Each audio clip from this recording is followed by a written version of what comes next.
Let's go.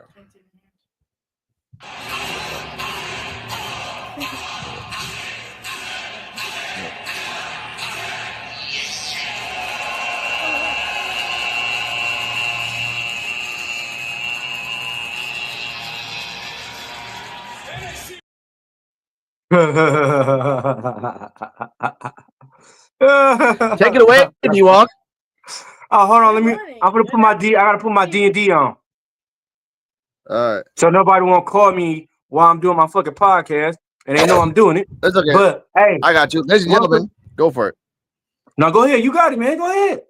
I'm gonna sip my. Ladies and gentlemen, boys and girls, children and monsters of all ages, alien. I keep saying the Asians part. Aliens in space and time. Welcome to NXT Time with D-Walk, Stand and Deliver post review edition with Mr. D-Walk, Joe BNCO, and Cardi M of the Evolve post review podcast, and AKA Invisible Woman. Hello. So, D-Walk, take it away. We here to talk about stand and delivery.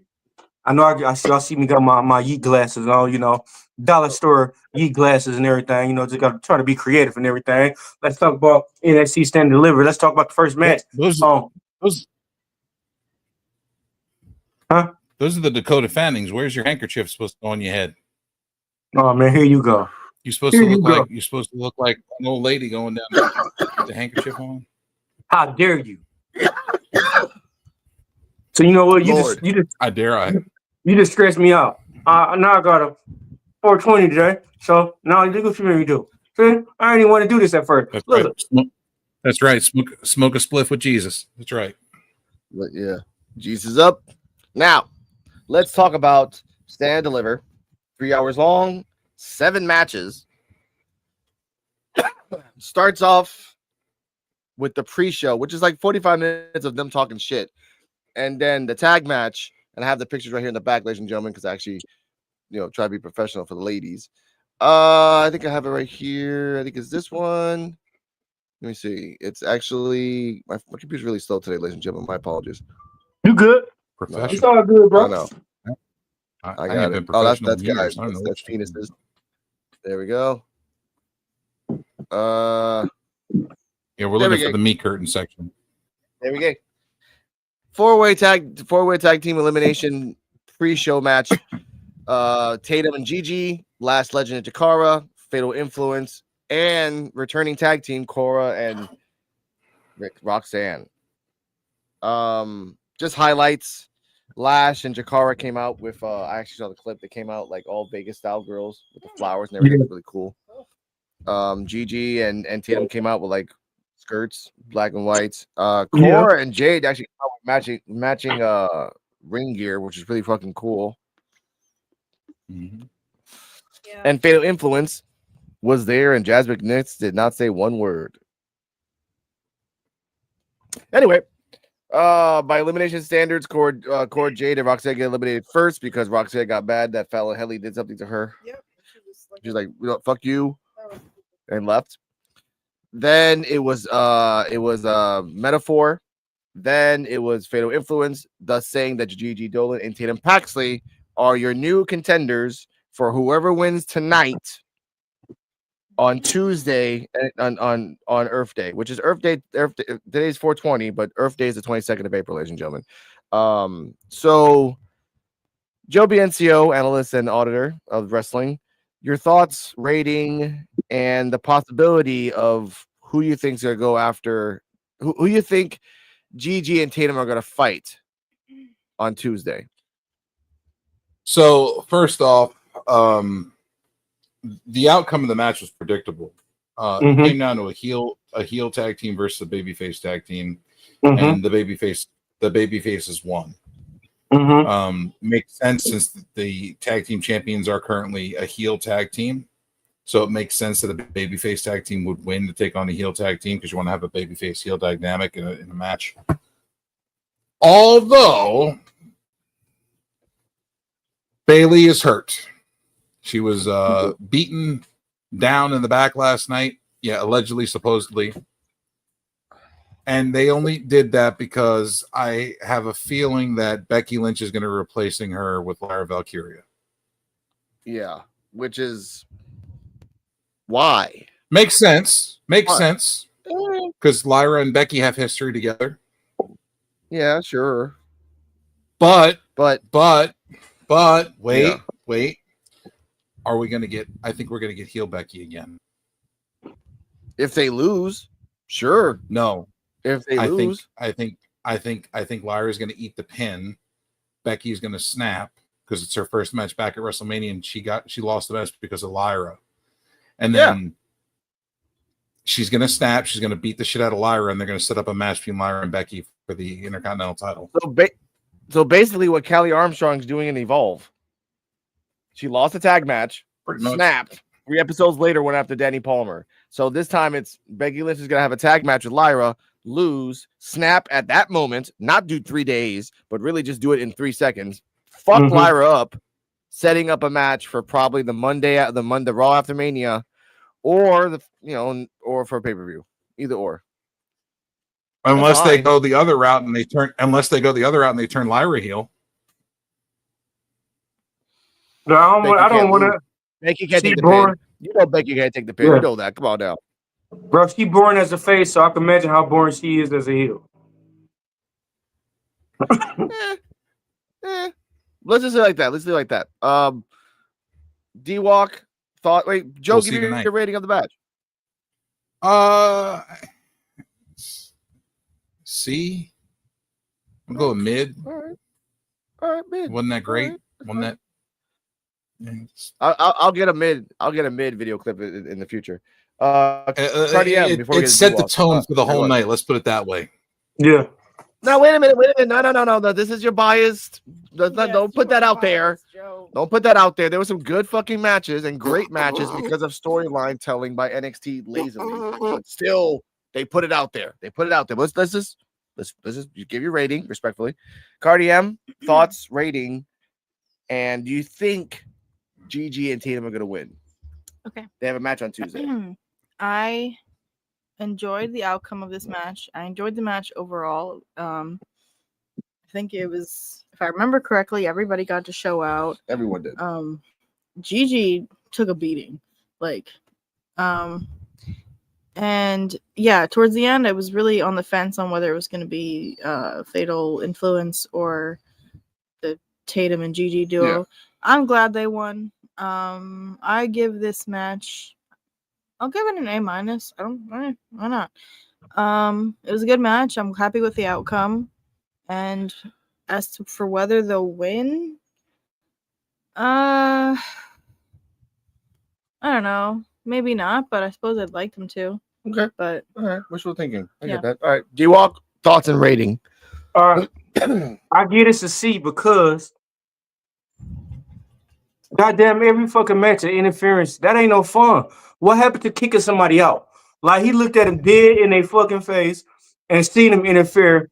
What happened? And then you don't kick them out. No, they weren't there. Well,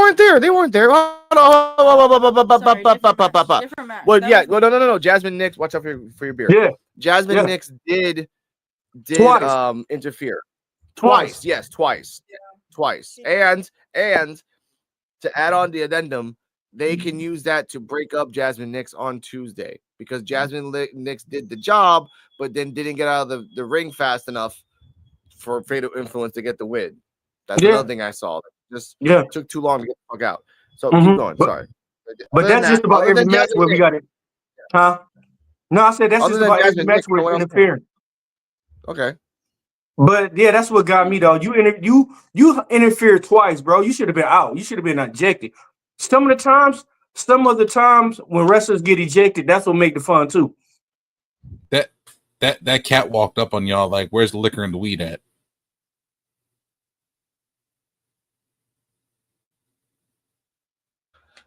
Wait, say that again. I said your cat walked up on you like, where's the liquor and the weed at? Yeah, he's like, where the liquor and weed at, bitches? He's like, hey, where the liquor and weed at? This motherfucker loves attention. So if you don't give him attention, he comes to us. Anyway, thoughts and rating on the match. Once again, Jakara showed out. They keep doing suicide dives, and I get scared every single time. We'll talk about something later. Why? I mean, if you're gonna do a match between Cora and Roxanne on Tuesday, which most likely is gonna happen, sure. I guess we haven't seen a Cora versus Roxanne match in a long ass. We haven't seen one in a long ass time. They're gonna push that shit. Yeah. They're gonna fight. They're gonna have to fight. That was whack. They're gonna push that match, is what I'm saying, until the next pay-per-view. That's fucking stupid. You have to wait a month. That's May 25th. They're gonna beat the shit out of each other every week until that happens. Fuck. Well, yeah, okay, fine. But then you know what's even sadder? That means Roxanne's there for another month, not going up to the top side, fighting for a month.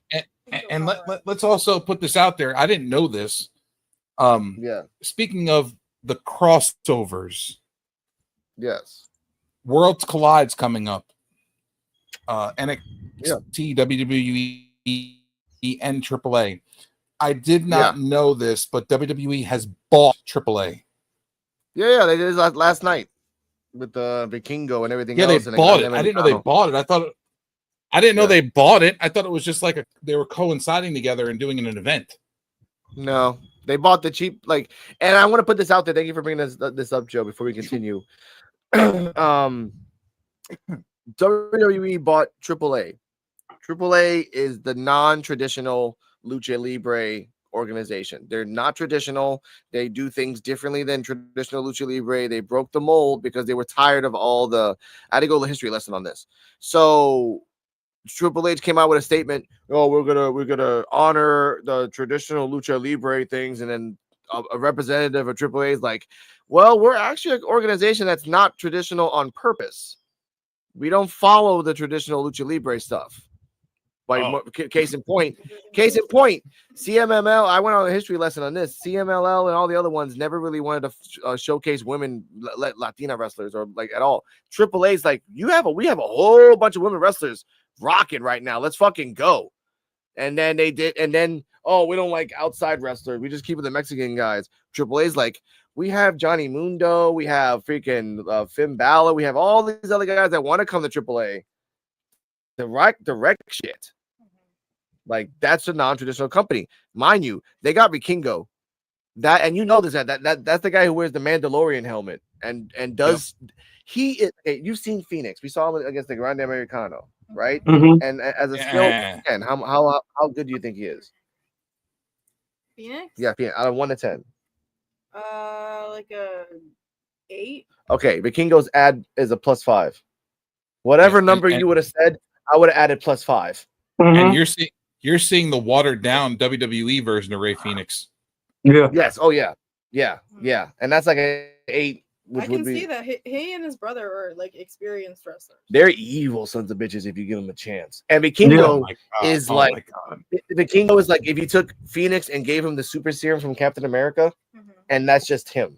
He does things that I've seen that I've never seen. Plus, his gear is so fucking unique that literally a Mandalorian helmet and a Viking robe, all just that's it. He has Viking gloves and this. He doesn't look like he's not like the Viking warriors that we saw in WrestleMania with the helmets.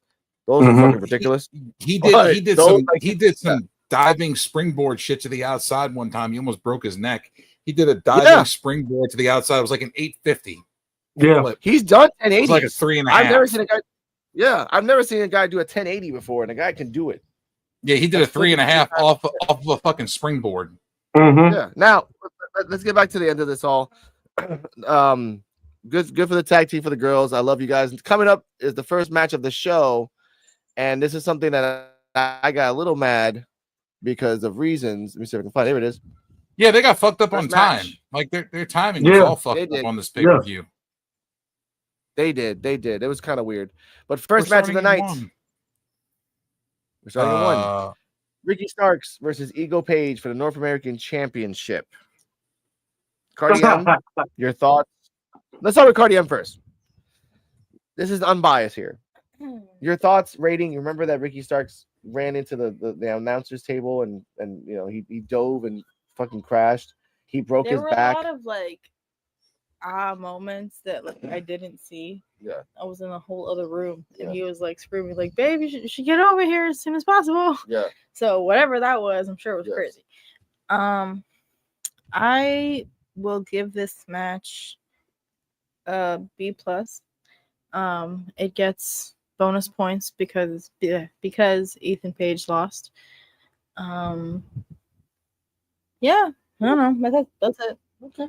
Ricky Saints with the whole little tightrope thing, and then they're like mocking Ethan Page and then doing his thing real fast.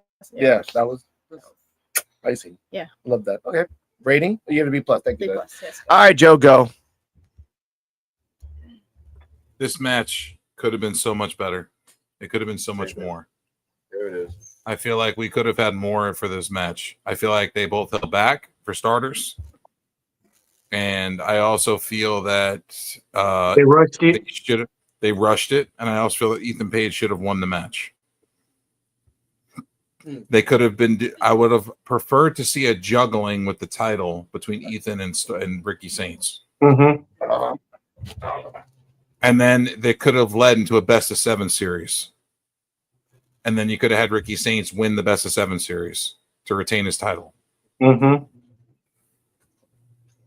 And that could have ended it.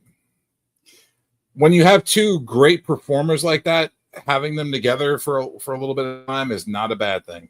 Mm-hmm. It lets them build up a good story. And plus, they got history with each other. A lot of history between from AEW to Ring of Honor. Mm-hmm. I mean, they have history everywhere. I'm guessing they'll keep that as like a subplot while other people try to go for the belt. But who now? Who are you gonna have go for it now? No, that's hard. They should have. This would have been dope if they would have carried this on. I mean, Javon could go for the belt. I know you'd hate that. Javon ain't going for that belt. We'll talk about that later. I mean, to be fair, Javon needs to go somewhere into obscurity somewhere. Javon needs to. Javon needs to go. Javon needs to go and eat steaks with Brock Lesnar. Brock Lesnar. He's just, the same. Brock Lesnar's big. She's saying the emphasis that he has to eat a lot of meat. Mm-hmm. If he hangs out with Brock Lesnar, if he hung out with Lesnar and ate steaks, he'd get bigger automatically. Brock trains like a machine. We'll talk about that match later. What I was gonna say. Thank you. We'll talk about that match later. Okay. That's a match for later. We're back to Ricky Saints, Ethan Page. I was honestly expecting Ethan Page to win. Yes. Because they seem to be giving him whatever he wants. That's what his contract looks like. But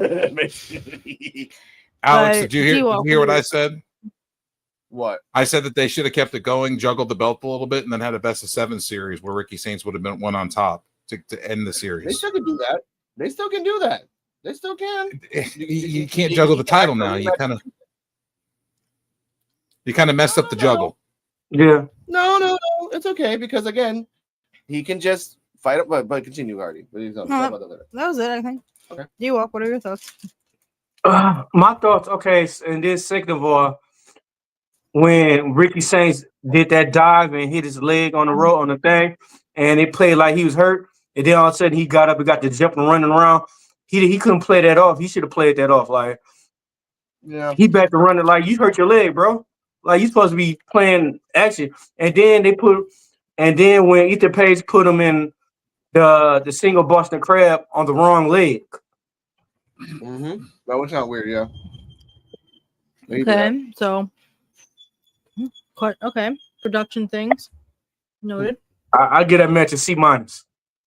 Okay, my turn. I'm giving it a C for Crip Walk. Okay, I give this match a C too because I was tired of seeing an ex-AEW wrestler defend the belt to another ex-AEW wrestler. And then he wins the belt. Sure. Hooray. You have 20 motherfuckers. Like, not 20. Sorry. Realistically, 7 guys in the back. Right, plus anyone realistically from Dark State can go after the belt.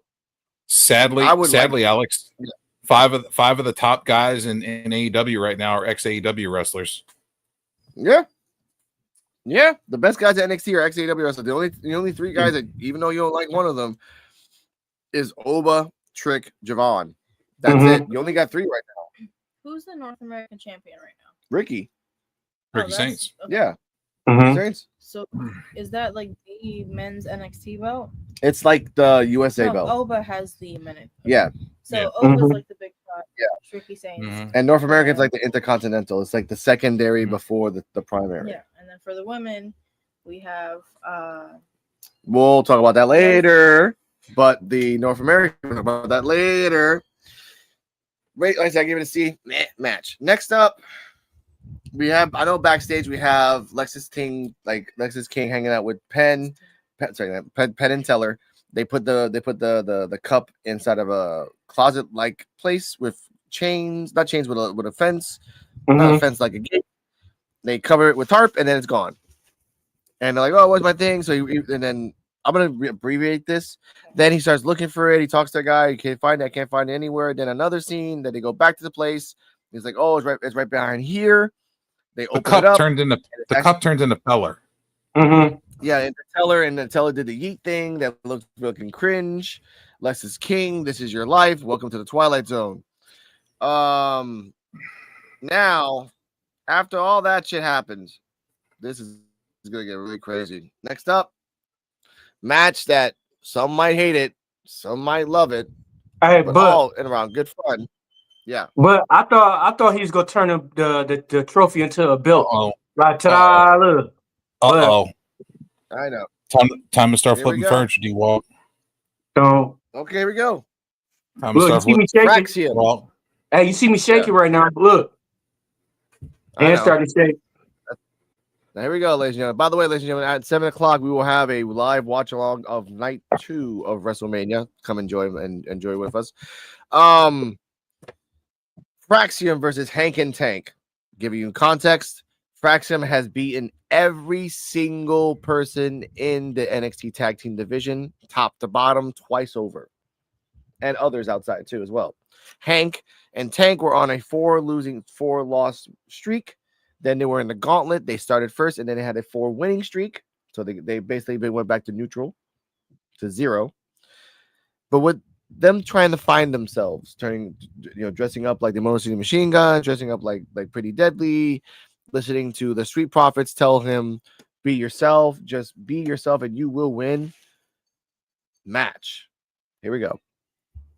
Hank was taking the majority of the damage. I don't have to read this shit. I remember this shit by heart. Hank was taking the majority of the damage during the match. Fraxium were doing a lot of fast movements, but they were really cocky. Commentating was saying the same things.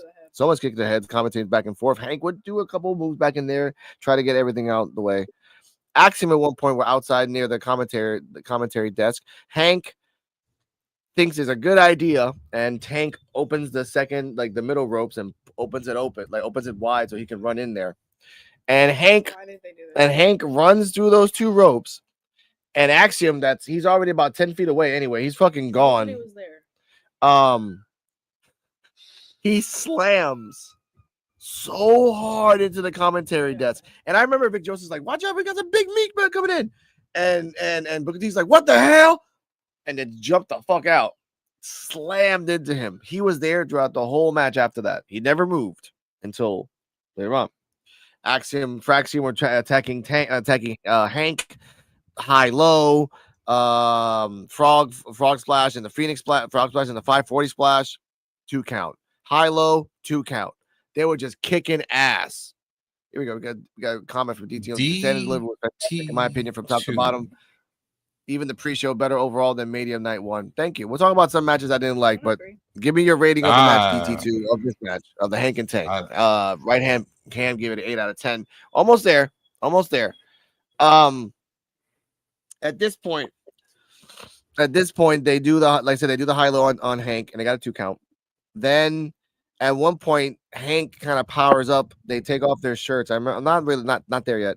They power up, and when I remember this exactly, when Frazier was doing the Phoenix Splash and did it on Hank, at the moment that he did that, Tank was the one that got the hit. Hank moved out of the fucking commentary table and slid the fuck in and stopped the match and stopped the count on a 2 and a .99. After that, Hank and Tank got powered up. They took off their shirts. They were dominating over Fraxium. In the end, they did the honk honk, did their special for the 1, 2, 3. A new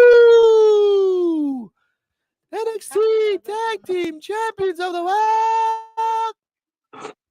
Hank and Tank. Yes. Yay. Hey, excuse me as I start flipping furniture around here right now. Hold on, I'll be right back. All right. Okay. Here we go. We got a comment from DT2. Tag match was like a 7 or 8 out of 10. Very good. Happy they dropped the belts. Exactly.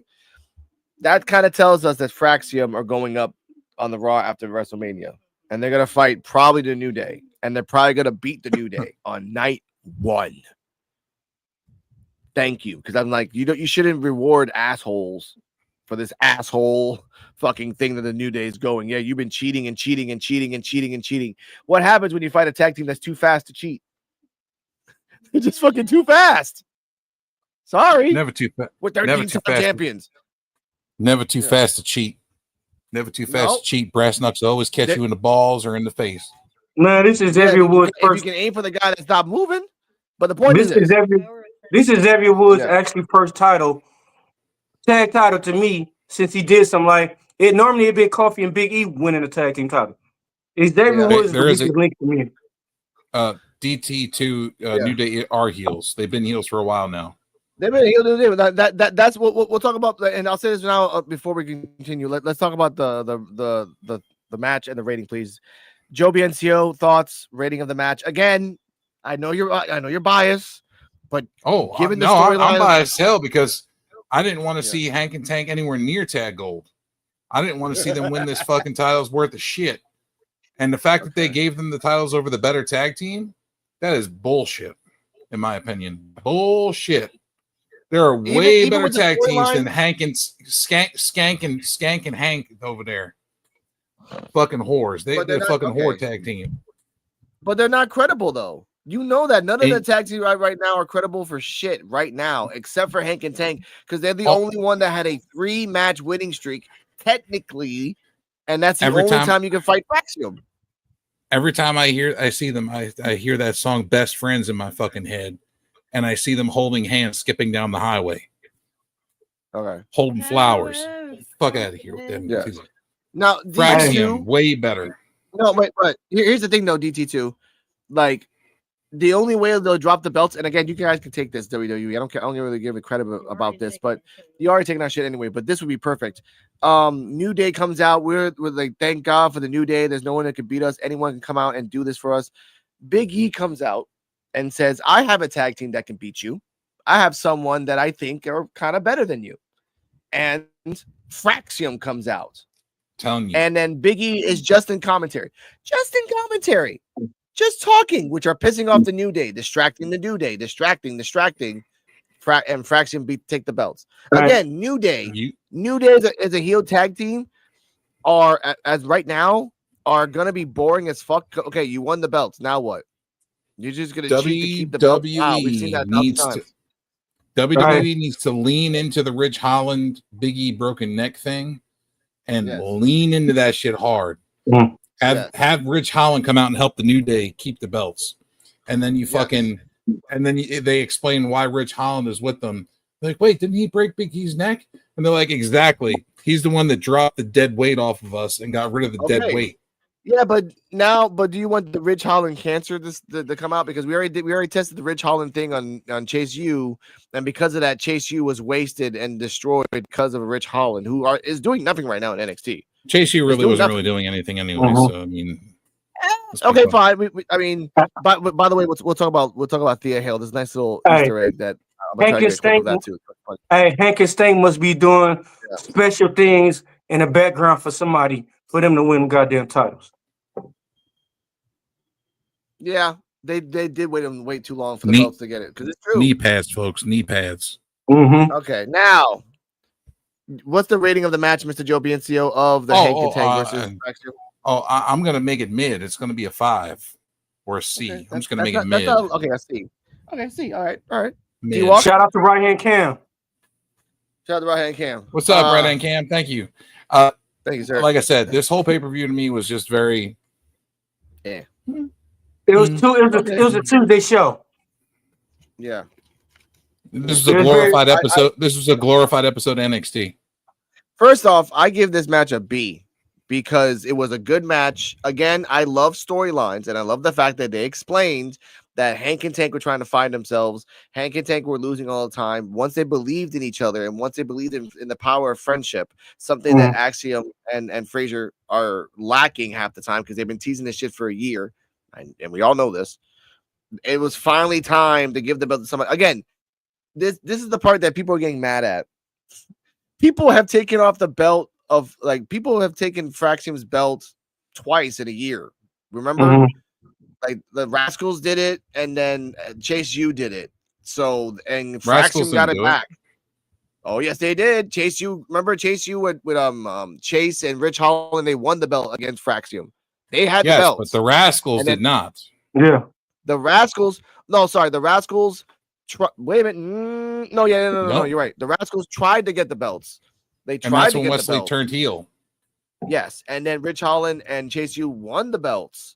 And then Fraxium got it back in like 2 weeks, like 2 fucking weeks. So there is a theory, I believe, like we already talked about this, that Fraxium is the cancer of the tag team division. That Fraxium can just get it back this Tuesday or on May 25th. Let him get it back Tuesday, and then Hank and Stank break up. There you go. Yeah, that's what I think is going to happen. And then they both get released. But look, there's no fucking way they should have, when they did that gauntlet, there's no fucking way they should have got past No Quarter Catch Crew, because No Quarter Catch Crew is fucking talented. They fucking wrestled. Yeah. No fucking way, bro.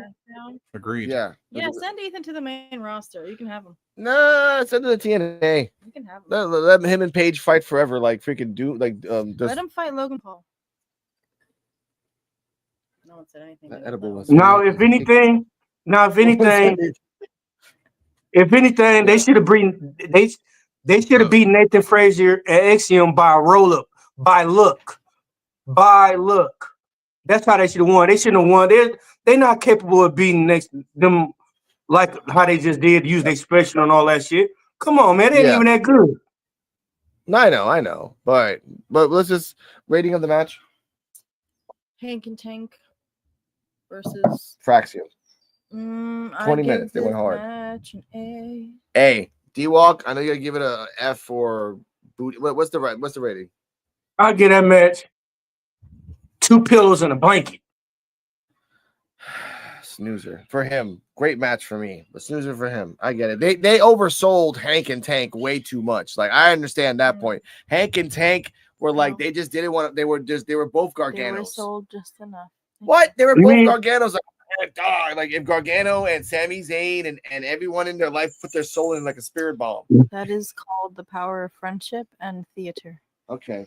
Public Enemy 2.0. And that's why I don't like the best friends in AEW either. Fuck that shit. That's right. Okay, we're not getting into AEW. Public Enemy 2.0. Okay. Now we're up now for the 6-way ladder match for the North American Championship. Izzy Dame, Thea Hale, Lola Vice, Soruka, Zarya. No. Jenna Parker's in the 4-way.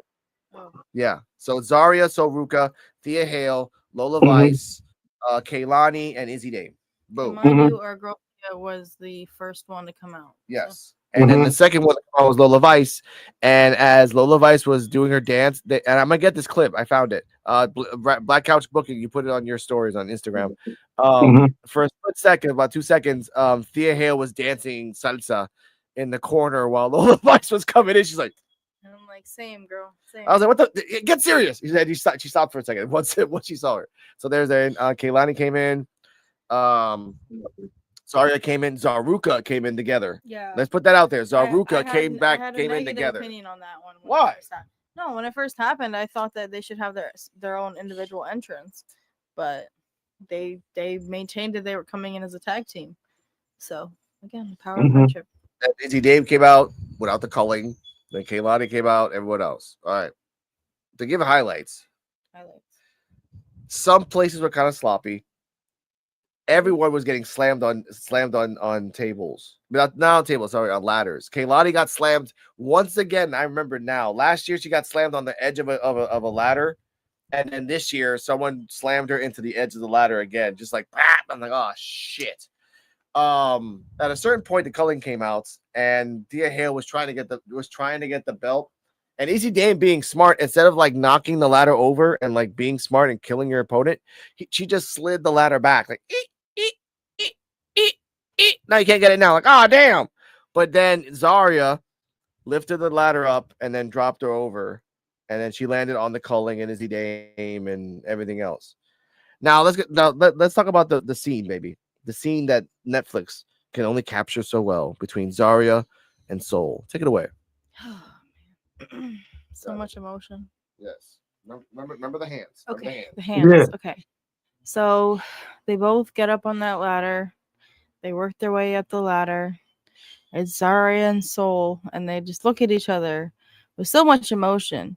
And mind you, before this moment, Sol Ruka made the choice to stand up for Zarya when I think it was Izzy Dame or Kehlani. Kehlani was like jamming the ladder at Zarya, and Sol Ruka came to her defense, which she didn't have to do.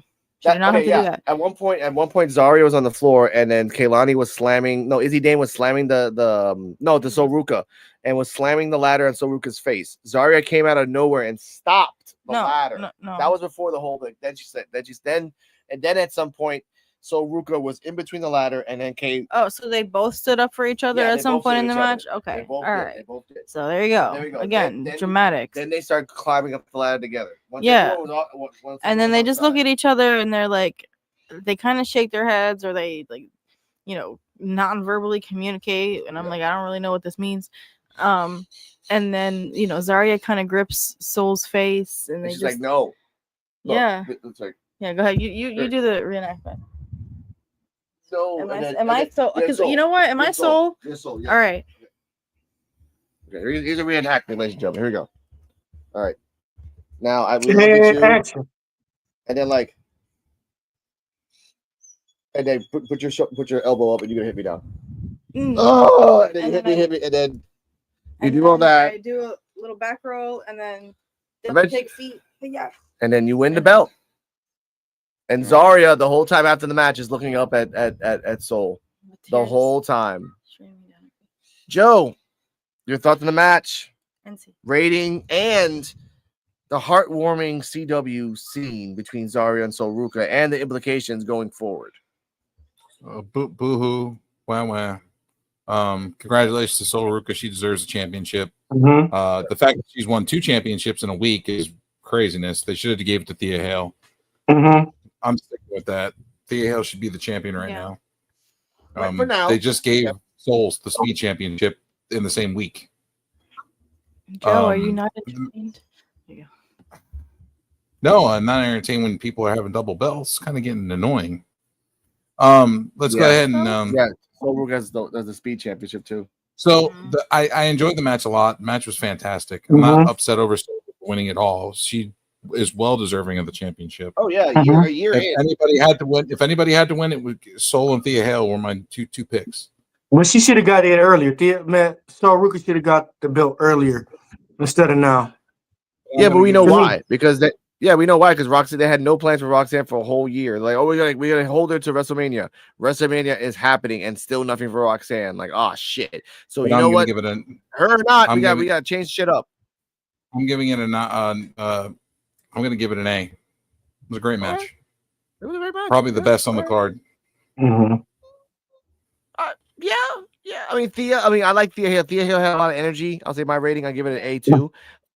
A- because sorry about that. A- because like Thea Hale should have showed out a little bit more. Lola Vice being there once again made no fucking difference. She just did her moves on the ground the whole time. Nothing unique or innovative. So no fucking reason for her to be there. Izzy Dame was just Izzy Dame. Mm-hmm. Izzy, like people, I've heard podcasts say like, why the fuck was she there? Like, oh, it's Carmen Petrovic. Oh, my bad, it's Izzy Dame. My bad, they looked exactly the same. Fuck. Go. Okay. Here's my technical notes on the match. It felt like it was supposed to be a short match. I mean, it felt well rehearsed. Like, safety was number one priority. And I guess it makes sense they were doing a lot of like ladder back slams, because I figure if you plan it right, it's the safer thing to do than risking like broken limb or something.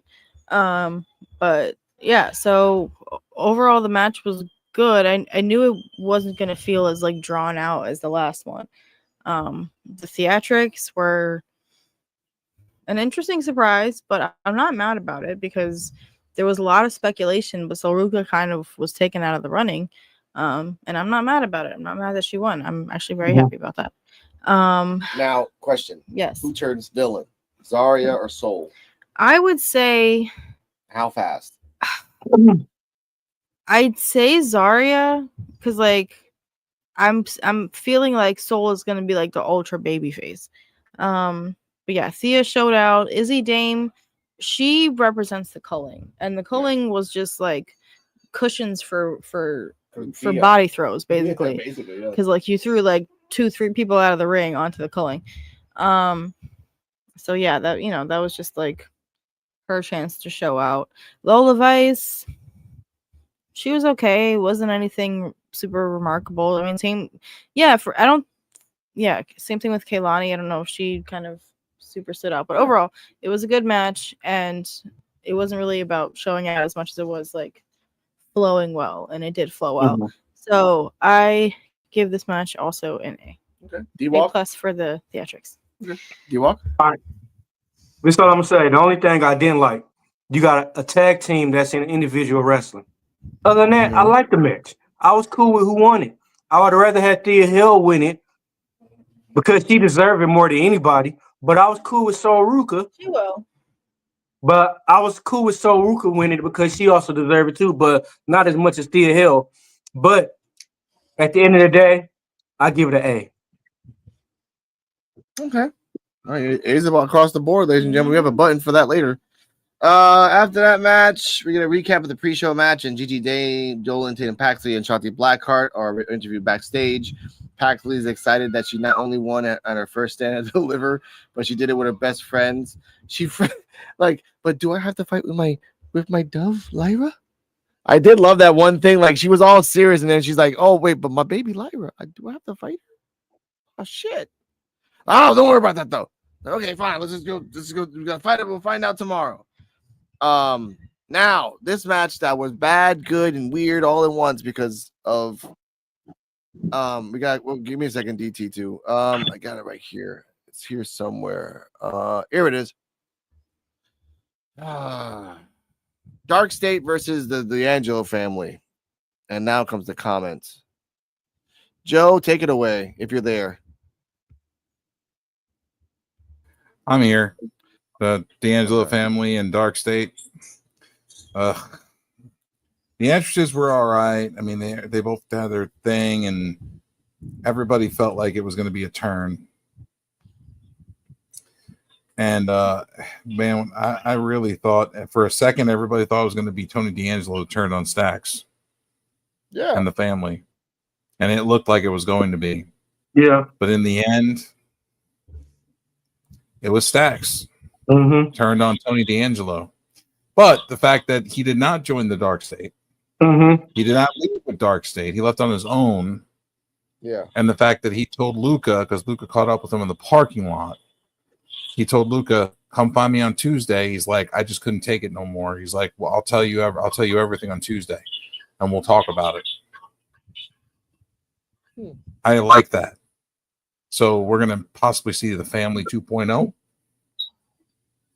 Maybe, but that's maybe because I don't know if Rizzo will stay with the Dawn, and Luca will stay with the. I mean, maybe Luca will turn. I don't know. They're all going to turn on the Dawn. They're all going to jump the Dawn. Yeah. Tony's going up with a new gimmick, I think. I hope not. It'll really piss me off. It'll really piss me off if Stacks tell Tony, "This is why I'm mad and this is why I did it," and they hug and make up. I'm gonna be real pissed off. What was the whole point of fucking you kick him in the balls? Yeah. No, it's not gonna be over that fast. Now, because he wouldn't have said nothing to him. Yeah. I mean, because he wouldn't have never explained to him. Oh, I see you Tuesday. Explain it. Like, what the fuck? You supposed to be mad at the dude? You just kicked the dude in the balls. Yeah, that's kind of weird. That was kind of weird too. But I will give this match a B. Good storytelling by Shaquan because he was kind of like calming everybody down. Osiris was doing some crazy shit. First off, They should have called the match a DQ because Rizzo jumped on Cutler, but I guess Cutler was out on the outside, so it doesn't count. I don't know. That still should count. That should count, like, or at least get kicked out. Like, get the fuck out. Yeah, you guys get are kicked acting out. all crazy. But Dion Lennox acting like the fucking crazy one was really off-putting because like, and then he like, pushed his partner. Yeah, she was like, calm down. And pushes. He's like, all right, but no, I understand why. Like, they're literally doing what the Shield was. Like, I think he's like the Dean Ambrose of the group. He's just a wild one that like, just let me fight, you know. And then Sugar is the Seth Rollins, and I guess Osiris and Cutler's the Roman Reigns together, depending on. But Dean Ambrose ain't never pushed his own partners either out the way. Never. Yes, he's done some shit like that. Like, just like he's done some shit like that. I give it not like how Dion did it. Dion like spazzing out there, but come on, man. Because Dion has a temper. Sugar's like, okay, this motherfucker's crazy, so I'm like, all right, calm. And then remember, Sugar's like, so you want somebody in your group that's like that like if they get mad, they go explode on you. No, I don't want nobody in my team like that. They might get mad, but you know how to calm them down. Like there's people that get angry, and you know that one, like let them vent it out, let them just chill, and then you know when to slide in, and then calm them the fuck down, or her, or them, or they, just respectfully. But either way, Sugar, I liked his performance. The Don getting hit in the balls, and then whatever. Listen. Perfect storytelling for this angle is you have Stacks, Tony, Luca, Rizzo all come out. Tony comes out with Rizzo and Luca. Stacks comes out on his own, and then you have Stacks and the family talking in the middle of the ring. Yeah, Stacks goes and hugs Tony, and then after he's done hugging Tony and they forget about it. That's when Luca low blows Tony, and Rizzo and Stacks and Luca start stomping out the Don. And there's another family. It makes total sense. Man, they finna make up Tuesday. They finna all hug and everything. Like, oh, I didn't know that. I'm sorry. This is how it's gonna go now. Yeah, but we'll get to that. Yeah, overall, this again good for the storyline for now because again, Dark State's going to be on the come up for later. They're acting like the Shield. I remember the Shield like 2012, 2013. They were kind of like that too. So they're using the same formula. That's great. But let's get backstage. Hank and Tank are talking. They're actually right here. Hank and Tank are backstage. Hank Walker talks about how in wrestling the output doesn't always match the input, but tonight it does. And Tank is his brother, and he wouldn't want to do it with anybody else. Ledger says that he knew that he was going to put the work in and get there, but he had no idea he'd be doing it with his brother, and they're going to have more of these moments because of each other. So they're just putting out the brother storyline, like, oh, you're my brother, I'm your brother, you know, we'll do it together. Like, oh, that's cool. But again, if Fraxium asks for a match on Tuesday, ding dong. Anyway, next up, look, another one. I appreciate if you announce them as Hank and Stank. Don't say his last name and everything because it give me a bad. I'm not doing that. Give me bad vibe. Hank Walker. When you said the Walker part, give me a bad vibe and everything. Give me bad. I'm not doing that, sir. I'm being unbiased in this. Wait, wrong one. It's kind of crazy to see the evolution of the Shield 3 legends right here. Yeah, like where they are right now. It's kind of crazy. I'm trying to find that the one I have here. We're not even going to call him Hank and Stank no more, D-Walk. We're going to call him Hank and Skank. Yeah. Now, ladies and gentlemen, Fatal 4-Way, Jada, Julia, Stephanie, Jordan. Now, I want to put this out there. Booker T has a problem. And I'm going to say this only because few discretion is advised.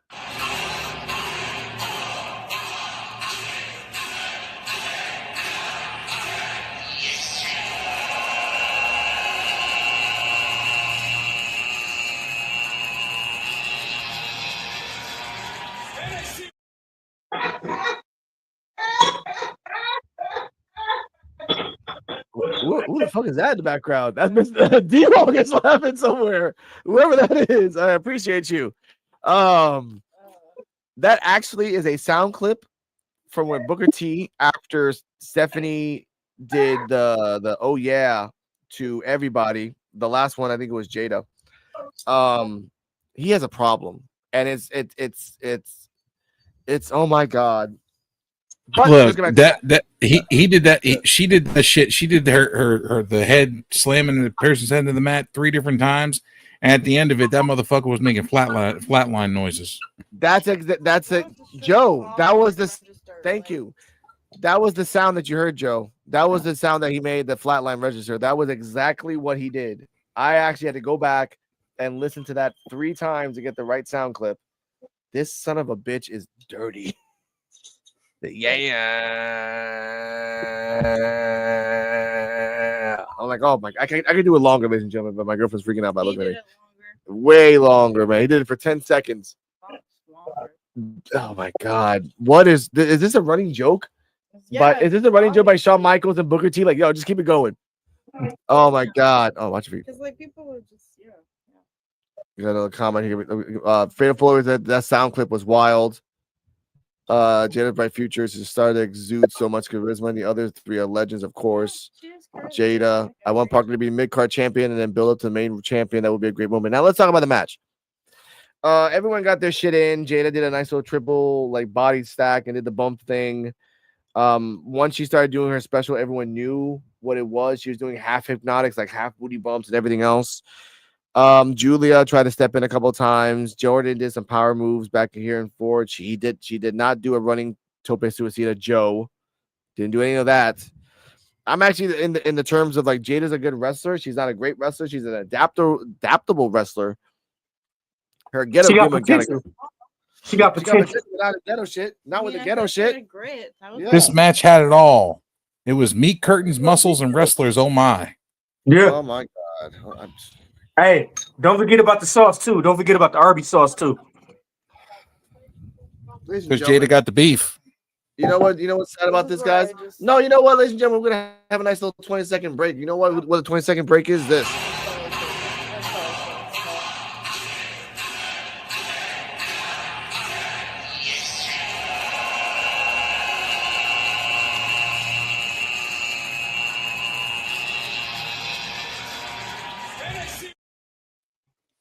Someone better check on Booker T and hit him with the defibrillator. Hey, you got to ding yourself because Booker T, he in a dirty mind already, so you got to ding yourself too. Okay, sure. I got this one here. This is for my girl. I'm your huckleberry.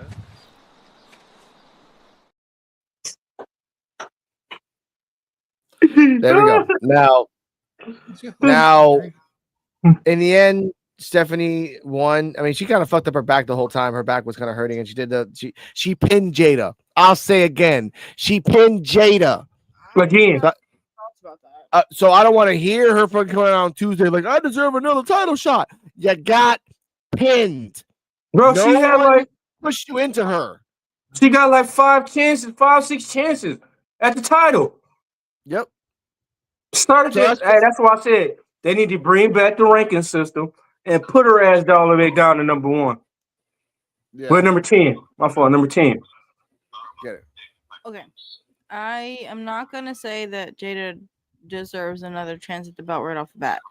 I am going to say that I don't know, her showing out in this match and being the last one in the ring with Stephanie like holds weight. So I don't know. I am conflicted because it's true that like this is the second time she's gotten pinned by Stephanie. She can't say it was coincidence again. No, like, there was no coincidence. Like, you did your best and you didn't win. You weren't this close. You weren't. Oh, one more thing, baby. Like, so, no, you got pinned. If they're showing that she has to take a different route and kind of, you know, I don't know, do the Kaylani like heel finding yourself process, you know, and it makes sense. Like you're at that time where like you've been there long enough. You need to find yourself, do something, man. Whatever. Get a friend, be a tag partner or something. Let her have her own storyline while other people are running for the belt. Because I could see Jordan Grace and Julia still chasing after the belt, and one of those two is probably going to get it. So, their best idea. Parker is great. She's charismatic. Yeah.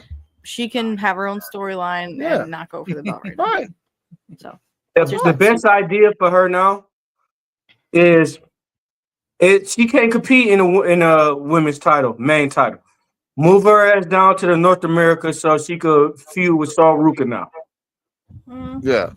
Because she don't fit in the women's man. She don't fit in the women's championship right now. I could. Here's the thing, though. They Here's the could thing. beef. Yeah, here's the thing, though. This is my beef against Jada Parker. One, your booty finisher pisses me off. Whatever. And now they just keep calling it hypnotic, so that's all you got. Instead of like a forearm, enough, you use your ass. That's gonna fuck up your tailbone in the long run. 3 this time. Yes. Two, if you come out again saying I deserve shit, this is your character. I lose, and then the next time I come out and say I deserve shit, I lose, and then and that's your shit. Oh, I'm different. I'm that next, baby. Like, no, what? You lost and lost and lost. The best surprise would be for her to come out next week and be like, you know what? Like just humbled. Like, you know what? You're right. I lost. I need to start from the bottom. I need to train up. I need to work on my shit because I didn't win. Da, da, da. Like, she seems like her whole character, or maybe her personality, I don't know, is like she values respect. Even as much as she like can talk her shit, she seems to value respect. Yeah. So she should respect the process of like, all right, if you lost and everybody else is saying go to the back of the line and work on your shit, then now work on your shit.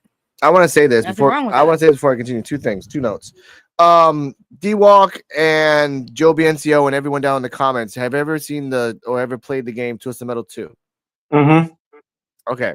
Now I've broken a laser lens on a PS2 on a PS1. Sorry, from playing Twisted Metal 2. I feel you there, brother. I used mine as a doorstop for a couple years after the fact. Now, do you remember Thumper's ending? I remember every ending for part 2. But you remember Thumper's ending, if anyone doesn't remember. Thumper's ending is that he wanted to be the king of the world. Right? Sure. But by the time he became the king of the world, everyone in the world was dead. He was on a throne of skulls, screaming orders to nobody. While Calypso watched that world just laugh at that. And the reason I say that because he got his respect and no one was around to even give it to him or even deserve it. Because guess what? When you're Jada Parker and you think you deserve respect, but no one's around you, you have no friends, no partner, nothing but the same storyline of like, I lost, but I deserve something else. You will be on a crown and a mountain of skulls and you beat everybody. Yeah, but you still don't deserve shit.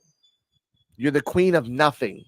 So all I say is that. All I say in the sense of Jada Parker, if you guess what happened, OTM actually took a second and say, hey, this is my life. Da, da, da, da. You made a vignette talking about your uncle, talking about everything else. You did that. It was awesome. Why can't you be a little bit more humble? Please. Now, idea. Put on a pantsuit and some glasses or something. Make yourself look distinguished. Yeah. Like, look, you 2.0. Try the thug shit. You tried the thug shit. You went to Warren. It's not even that. For me, it's like leaning into the whole. And I know you guys are gonna hate the astrology angle, but leaning into being an Aquarius and like, you know, Aquarius are humble and objective. So every time why not lean into that? No, you know why Conan the Barbarian was the baddest ass person I've ever met in my life? He was a cocky son of a bitch. But when he met somebody that was stronger than him, he got humbled and understood and got stronger to beat that person or animal or thing or monster, whatever. This is the Conan of this is the Conan the Barbarian if he never learned humility. That's Jada Parker. Strong as fuck. A monster in his own path. But without humility, you will always get to a wall and not understand that the door's right there next to you. Why are you hitting the wall? I'm angry. There's a door right there, bro. Learn how to go around it. But I would say this question for everybody in the group. Idea for the summer of NXT. So Ruka is the champion. Why can't we do a summer 6-pack? In the sense that in the summer, every time So Ruka defends the belt against, I don't know, Thea Hale, right? Thea Hale wins. Boom. Fallon Henley 2 weeks later, once the one goes after the belt, Fallon Henley wins. 2 weeks later, Tatum Paxi goes after the belt. Tatum Paxi wins. 2 weeks later, like, in a sense of like every 2 or 3 weeks, someone's like, I am the belt. Like that, you're showcasing 6 characters and only those 6. All right, but I got a question. Okay. Let's say I'm gonna say this out the way. Every time I see Jada Parker, most of the time she give me hooker and stripper vibes for one. Okay, so for 2, what if Zarya go to Sol Ruka and be like, "I'm your tag partner, so I should get the first shot." Yeah. And then that's fine. when you see Zarya turn heel. Yeah.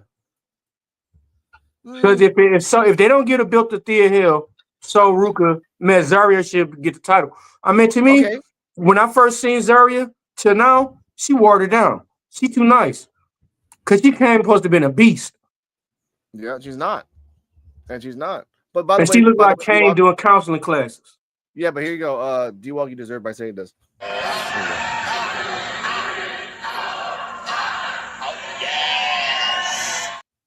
What'd I say? He said, "Oh, you know, she deserves being a stripper." I heard stripper Joe and said that. something. No, Joe has been on mute the whole time. Joe's been on mute. Don't you try to? I ain't even been on mute. I've been sitting here open. Mic's open, but Seth Rollins gives me stripper vibes with all that crap he wears. You see what he was wearing last night? See-through pants and sequins. What the hell? Okay. And this is how they truly feel when they're not saying this.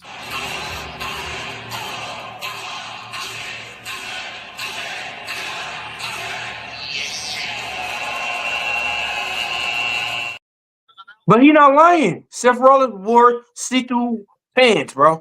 See-through pants. Yeah, like he must have got drunk and had his eyes closed when he went in Becky Lynch's closet on mistake. Okay, to be fair, I did say that his jacket was very Valentine's Day coded. Okay. But did you see his pants though? Did you see his pants? What I will say is I can just picture the two of you like whenever you guys hang out bickering like a married couple. Yeah. Like, Yep. Jack Lemmon and Walter. Yeah. Jack Lemmon and Walter Matthau vibes we got, or Martin Lawrence and Eddie Murphy. Yeah, that's the best one. Live vibes. Grumpy old men, yeah. Shout out to WrestleMania. Go ahead. Viger, was that? That's the Spanish. I can't speak. I can't read that. It's Vaquer, Indomitable Blood and Warrior. Okay. Yeah. WrestleMania 2026. We will be there. It's Thank you, very much. All right. All around, great match. Stephanie won. Good for her. Good for her. I'll say like that. I was expecting Julia to come in and take her belt. Yeah. So. Julia might go. Julia might have another match later on, and then we can have that for May. May is another pay-per-view, so that's for May. So I like that. WrestleMania in New Orleans next year. We need to plan on something. Oh, thanks, boss.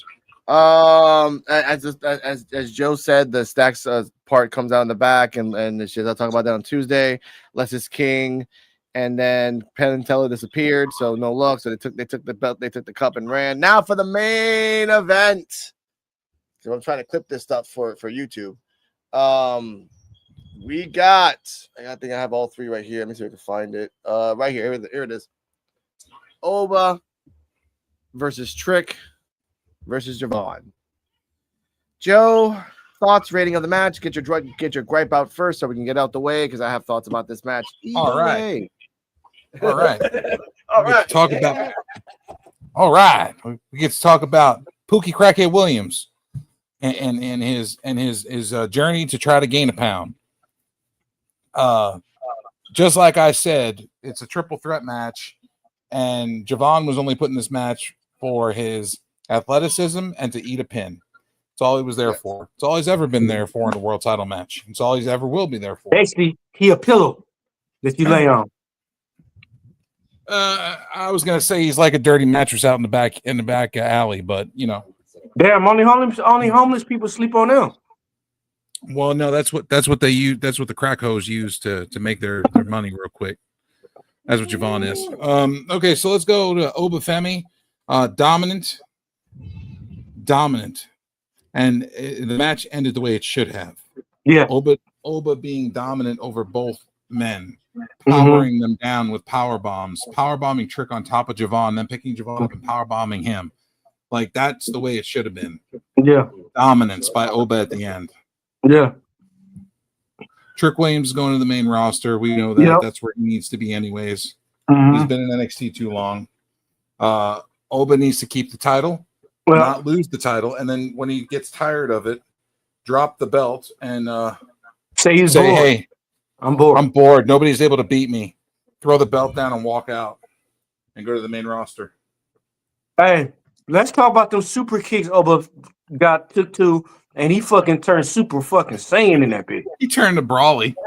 Man, that was the part where I remember that part. That was near the end where Javon gave him like a super kick, and then Trick gave him a German gave him a German suplex. He rolled into it kind of looked like fucking Broly and a little bit of Zangief.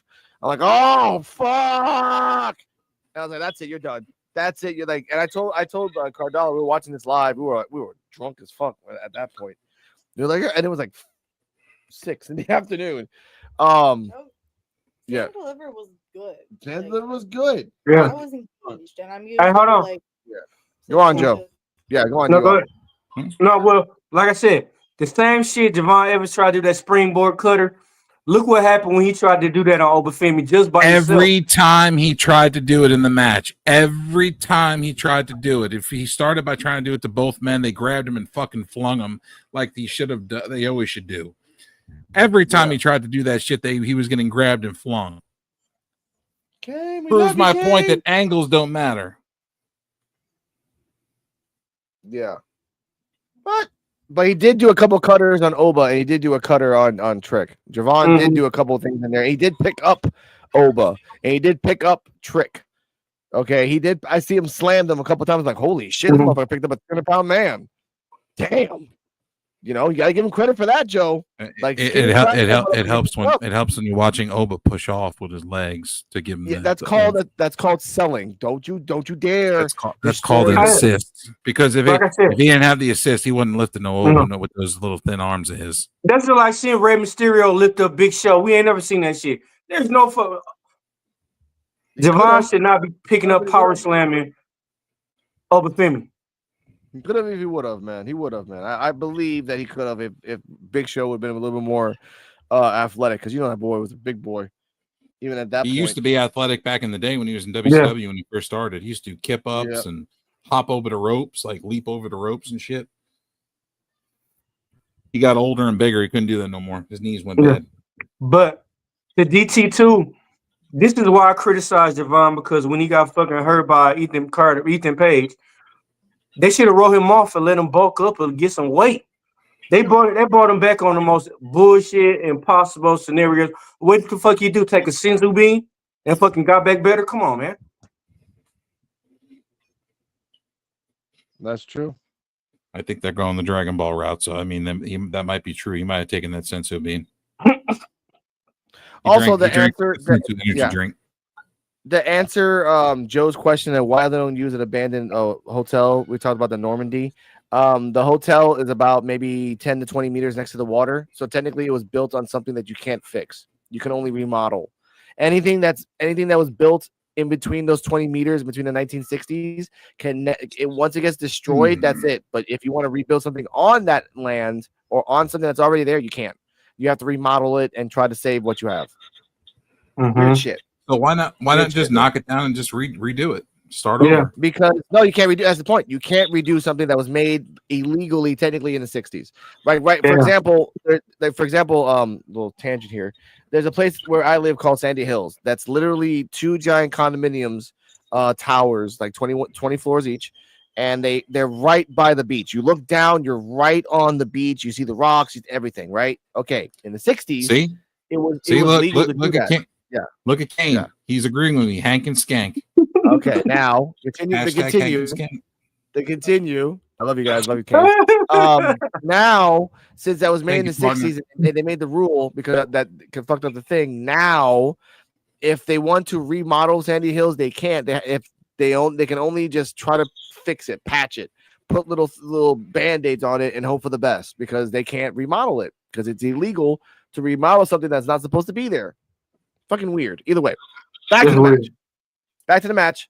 I give this match overall because Oba won. I didn't expect Oba to win, but I appreciated it. I did like the fact that They went to the announcers table and just destroyed each other. Oba threw Javon into the guardrail and destroyed him. Fucking someone got power bombed or thrown into the announcers table at one point. They didn't even fix the table at the end of the show. Everyone was just sitting in the chairs. Oba got Javon, did the fall from grace for the 1, 2, 3. And they really stretched out stand and deliver after that. I don't know why. They really stretched that shit out after the fact. I give this match an A. It was a good triple threat match. All these 3 guys are contenders for the belt for the future. If they give the belt back to Trick, it's a fucking waste of time because now you just make him a three-time champion. You never want to let him go. Okay, sure. You keep Oba there for what? For another year? You better get some people. You better get some people from AAA, like right now. Let Vikingo. Let Vikingo and Javon have some fun. The only person I could close is Moose. Moose is the only one. But he's not in AAA. And Moose in TNA, right man. Now, Moose in TNA. Man, Moose in TNA. I thought they supposed to be doing a crossover thing. No, TNA are rentals. AAA is ownership. You can own somebody in AAA and all right, you're gonna go to NXT and you're gonna do the best. Again, Triple H really wanted Vikingo. He really wanted Vikingo, and if he really wants to help NXT, he should put him in NXT. He doesn't know a word of English, so just put him in there for a while. Let him have some fucking fun, and let's fucking go. But again, Vikingo, he dope, bro. Joe put me on him. Man, the motherfucker is out cold. Tim put me on when we were watching MLW. Like him, there's a couple other guys in MLW and AAA that are in there. Their names weren't there yet. Yeah. I put people onto a lot of people. Yeah, because but either way, go on, Joe. The product, you have to watch all the product in order to see some of these special talents that are floating around in obscurity. You have to look at all the products. Just like I found that one guy from AEW and he's from ROH, but he wrestled in AEW recently. Yeah. But his gimmick is he's vanilla. Yeah, he's like, I'm so vanilla, and he's got ice cream dripping on his pants. Right there. Woo. I get it. But Kane checked him out and said I was right. Dude's awesome. Yeah, it was a good show. Again, Vikingo is really good. There's a lot more guys other than Vikingo, and I've watched MLW, and they were doing cross promotions with AAA as well. There's a lot of people. I think not the guy that was in Lucha Underground, the one that did the pizza DDT. I forget what it's called, the satellite DDT. Cyrus or Ray Horace. He's in there. He's in AAA. He's a good wrestler, really good wrestler. He'll be in WWE then. Yeah, so I said they're gonna snatch up because right now, if Oba's gonna stay there for a year, like I said, there's no one he can fight with. He's fought everybody. He's gonna fight. The only people he hasn't fought with is Nico, Brooks Jensen, Ricky Saints. Oh man, imagine if they could get these Mordos. That'd be great. They could. Jeff Cobb is supposed to be signed soon, so we might get Jeff Cobb. These Mordos is under AEW contract. Yeah. Hey. Johnny Mundo, he deserves some kind of chance though. For what? Johnny Mundo is doing stuff with Maximum Male Models. The Maximum Male Models. Yeah. He's wrestling on ROH. Yeah, let him cook. Let him just Johnny Mundo, they're doing awesome. Yeah, Johnny Mundo, they did Johnny Mundo wrong, man. But that's Johnny Mundo for another day. Let's get the rating at the overall because my girlfriend is scratching beers now. I love you for that. Scratching beers? Overall rating of the show. It's called ADHD. I know. I have the same thing too. We're both together. I love you. Yeah. I love my girlfriend. There you go. Rating of the show overall. Rating of the show overall. You were asking me. Okay. Yeah. Stand Deliver. I give it an A. Okay. It was a good show. Okay. I was enjoying it thoroughly. Okay. That's the sultry woman. I give it a B. Dark State match didn't need to be there. Everyone else was good. I liked Hank and Tank winning and everything else. So the Dark State match kind of brought it like B+ for me. D-Walk overall. Minus the goddamn Hank and Stank match, I'll give it a goddamn B. A B. It could Huckleberry. be a B. I'm your Huckleberry. Okay, I got you. Okay, I got you. I got you. Hey, you I'm see a me? Huckleberry, You see me? man. I was so angry I didn't even move my lips. Or... I know, and that's why I got to press it. I'm your Huckleberry.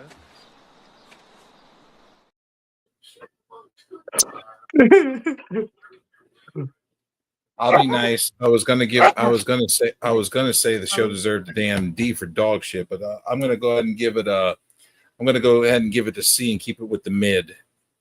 Okay. Mid. Okay. All right. A+ from DT2. Unbiased by right hand cam, 10 out of 10. So A+ for DT2. All right, that's fine. Ladies and gentlemen, this was NXT Time with D-Walk. We're out of here 30 minutes from now. We're going to go live again for the watch along of WrestleMania Night 2. Guys, leave your thoughts and come by, hang out with us. There's going to be no sound in the background because we don't want to get copyright issues. Loading it right now. Okay. Also, if I can, for once in my life, shameless plug, follow Arte del Sol PR on Instagram. We have events if you're in the Luquillo area, and we also are promoting artists who want to grow their channel.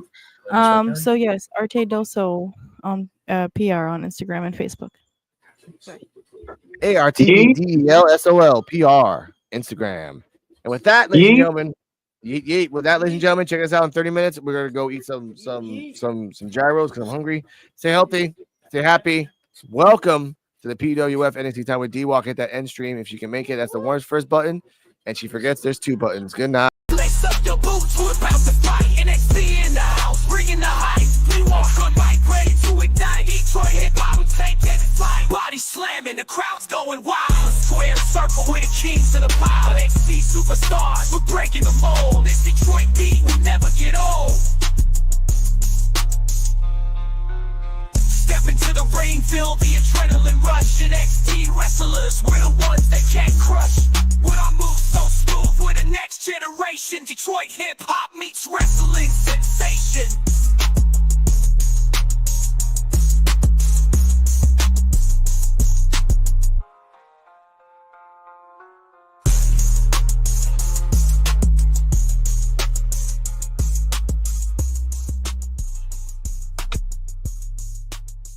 Lace up your boots, we're about to fight. NXT in the house, bringing the hype. D-Walk on the mic, ready to ignite.